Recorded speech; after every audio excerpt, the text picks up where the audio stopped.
Monique, and this is the Fireman's Garden.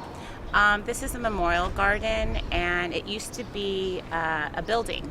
And then there was an arsonist who lit a fire, and the police department came, and when they went up to put out the fire on the upper floors, he lit another fire on the lower floor, and they were trapped. Yeah, he was an arsonist, I don't know. When the firemen came. Yeah, he trapped the firemen in the building. And then Marty Selleck, who the garden is named after, he jumped from a window to the fire ladder, and he missed it, and he fell and he died. And so the building was condemned, and that's how the Fireman's Memorial Garden came to be. So now Hurricane Sandy happened, the garden flooded, and afterwards they came by and they marked for removal a bunch of trees, and they're going to come on Wednesday and Thursday and take that big one out in the back. So yeah, that one's going to be removed, and then once they get that tree removed, then we'll be able to really start working on the garden in earnest, because I can't really do anything. We've been waiting over a year to get that tree removed. And the ones you guys just got, those other ones, right? These were the stumps here from somewhere? Well, that was a birch tree. They came to remove the trees last spring. Okay. And this tree still has a little green on it. Yeah. So true to the, East Village, Alphabet City garden community, a group of people gathered outside and were saying, it's alive, don't kill it, don't kill it. A photographer came, he started taking pictures. So they were up there in the process of cutting it down, and so he came down. They made him come down, and then we called tree doctor over. 3 people came over. They said the tree's dead. It needs to come down. But by then, the contractor was so pissed that his workers had been forced to stop that he said he was never coming back again. And so. So I've been trying for it. Now it's gotten turned over to the forestry department. Okay. So the forestry department was here yesterday, and they said they're going to come on Wednesday and Thursday and take it down. So yeah, I mean, you can see it has flux. It's got, if you walk around the back of the tree, there's this huge open wound that oozes, and it's all black going all the way up. Yeah. So it's not good. Well, you'll have lots more sunlight even. So now in water, because I do see there's a slope here, and then what happens? So this would be a good area to do, put a water table underneath, because this area pools. And then but the rest of it is pretty flat. I mean, there's an area in the back that goes down a little bit. Let's just go ahead and walk around so we can see it all. Yeah. But this didn't get flooded that much. I think, there's an underground river that runs right down this street. So, but our cellar got flooded. We had to replace our boiler and our water, and Right. Yeah. Yeah, it was coming in not only from the floor in our cellar, but it was coming in through the walls.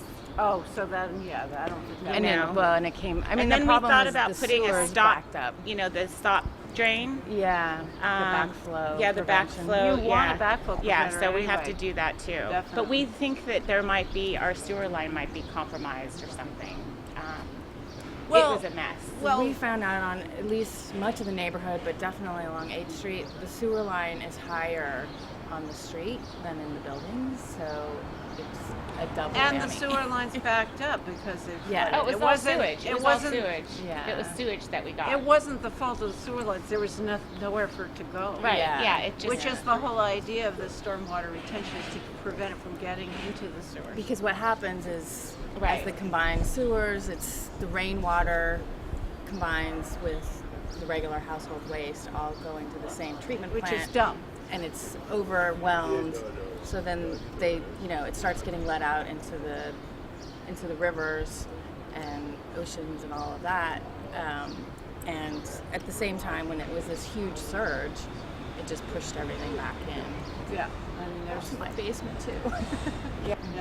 So another thing we might talk about is actually putting a bit of a berm to prevent flooding. Not that I Right. think that's likely to happen that much, but it is something in this type of garden that you could do fairly easily. What is that?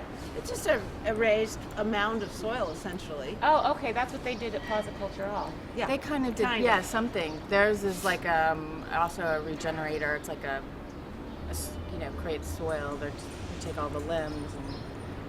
But You know. but that's It something is. you could do if you're sort of rethinking the garden anyway. Yeah. So,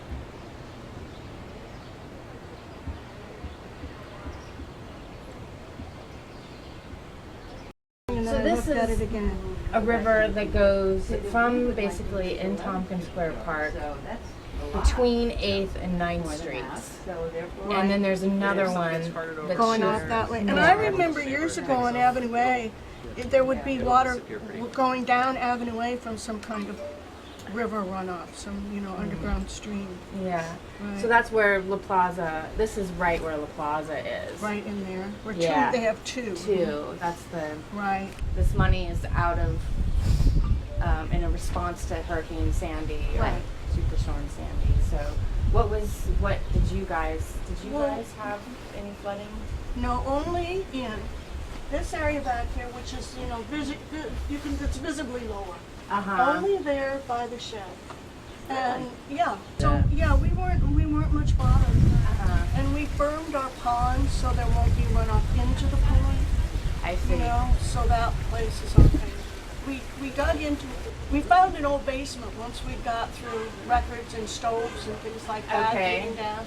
And the pond is in an old basement with carpets and sand and things to protect the tarp from the I see cement. underneath. Yeah. Are you recycling the water? Is that how you use the pond water? Is recycled?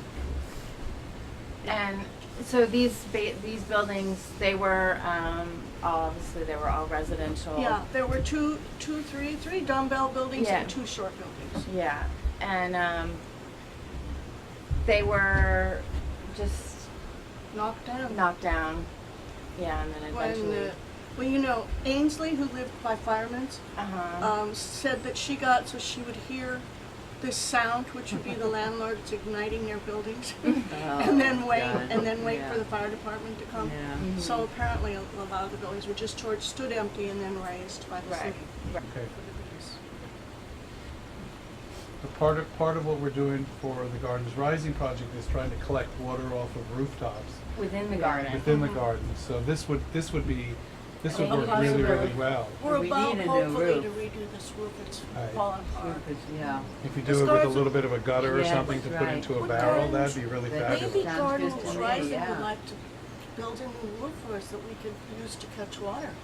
You could put that Ooh, in. possible. You could put that in as a That's a request good- for yeah. sure. Yeah. Yeah. That's a Because great one- idea. That's one of our ideas, and that's why I asked about that structure I'm too. sure we could use that. Yeah, we could use that. Anything to capture water into barrels it could be part of the project. Yeah, Right? yeah. Well, and the shed, if we redo the shed.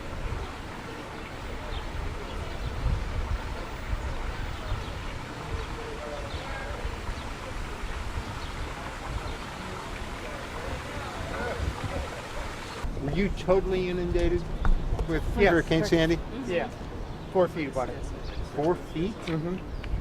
Yeah. Yeah, I mean it really The just pushed right through there. Iconographic photographs of the cop cars, underwater, were all there on the corner of 9th and Avenue C. Yeah. So yeah, and it basically came in here and it flooded the entire site and killed off most of the lower story plants, the understory. Most of the trees survived. All the fish died. All the worms came up from the ground. Yeah, that was Thousands and very thousands bizarre. of worms. It was No, crazy. because they needed oxygen. Yeah, That's why they do that. it was just bizarre though to see dead worms scattered throughout the site. Yeah. But and it happened really quickly. Where the flood came in and then disappeared. But it was what was amazing to me about that was how devastating it was so quickly. So how quickly did it drain? It was gone by the morning. Wow. Because it was the Came tide in of the about moon. 11 o'clock. It all came up, and then it left. Did you notice the other corner? Were they similarly flooded? And it was weird though. Like they lost different trees than we did. Their willow died from that, and ours survived. And they lost some birch trees. We didn't lose. We lost one. So I think that there was like kind of like groundwater saturation over there more than we got. I don't know. And how much of the water was from the East River itself? How cold is it? Right. Well, then after that, we had to have our soil tested. I don't know if you heard that story about the map. Someone from, what school was that? Brooklyn did this? College, maybe? No, it was No. someone else from Cornell? Marist or No, it wasn't it was Cornell. it was not a as well-known college. It was just like a I don't know, but independent it was a college, but graduate he- student. He made a map about contaminated soil. He had taken samples around the 5 boroughs, and then ours popped up on this map that someone shared with us that it was Well, they put it on Edie Green. that it contained high levels of PCBs in our garden, and also in Red Hook, and then some other places. Well, there was one other garden. It turned out not to be true, arbitrarily. though, right? It Yeah. turned out not to be true, but it put us on red alert. Like, oh my God, why would this be? Is it something from the water? How many samples did he take at the site? Do you know? I don't Not know a for lot, sure. and it's hard, I understand, to sample soil because Well, the PCBs are particularly hard to detect. You know, But also, if somebody was trying to It's do a easy. city, if he did like one core sample, it's easy to screw that up.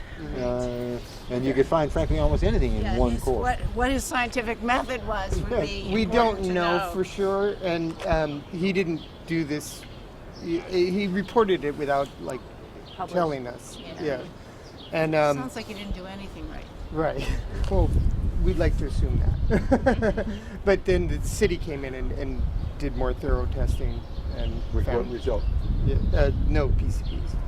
Anything Anything else? Yes, lead and arsenic, but not to an alarming level, but to a level we kind of expected.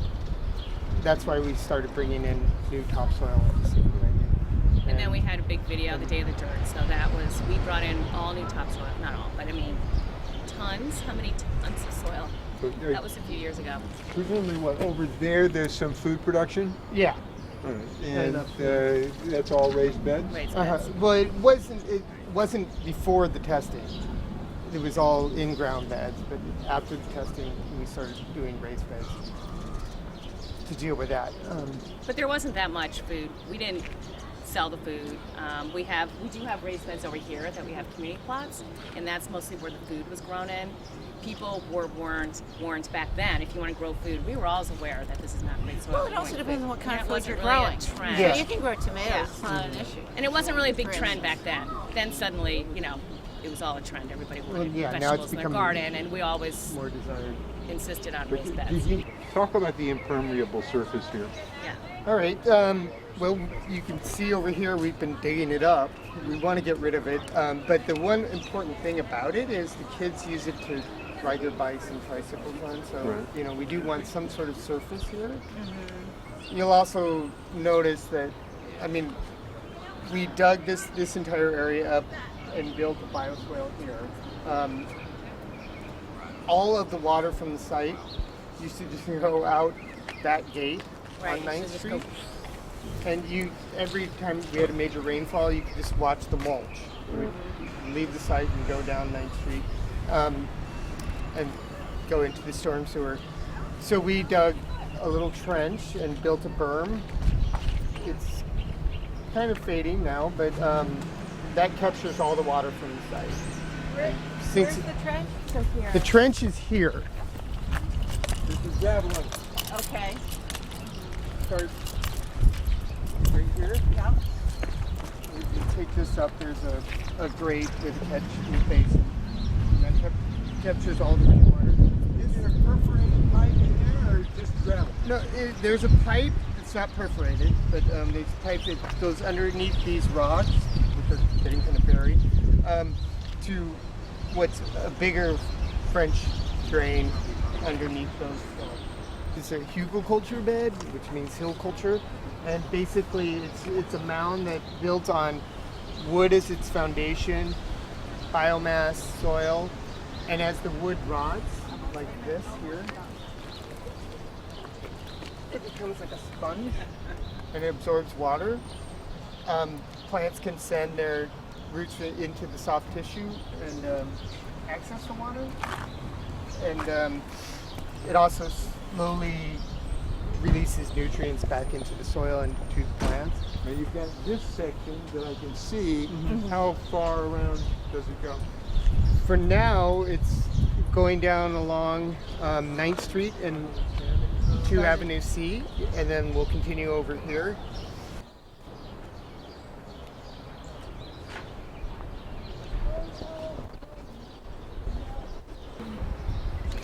So what do you want to do in here? Well, we want to. I think a lot of us would like to just extend out in the front. I mean, part of our problem is we have, for the most part, is rats, like constantly burrowing, like in the front, under the sidewalk. We'd love to somehow create like. So we should it's deal like with the rat rat It's like a rat condo down But here. is that because you're always going to have rats if you have Yeah. food? So you have to figure out Right. on the block how to not have the trash out. Like if you don't put it out till it's light out, it makes a huge difference. Yeah. So putting out the trash the night before is your disaster. And it's really, we're sort of at this, we're beholden to our landlords Yes. on either side of us who choose to put it out. Well, but maybe that's a discussion to be having with Yeah. them because, by the way, your rat bait poison will do no good whatsoever, Oh, I know. particularly the way it's set up. But Yeah, I mean, it doesn't work. So, they do eat it. yes, and then the ones that don't get killed make poison-proof babies. Poison-proof babies. Yeah. So that's the issue. Right. I have seen lately, we have one that's digging up our shed, and he is huge. Or she is huge and pregnant. I don't know. Maybe if you did a planting bed along this edge. That's, well, we were, if it was more this way. Why not? That seems perfectly doable. So, To the sidewalk. right. Yeah. And so you want to be on the high. Or if it was dug out, it could become lower. So that water running off these could go. You know, what I had suggested too is these, some of these French drains that run the ends of the property and go out to the curb and runs along the curb, and you pitch this portion into the garden. Right. Okay, so you don't change the sidewalk at all, except for cutting This section. the width of the French drain. So you're capturing everything that sheets off of the sidewalk here, and it goes back into there.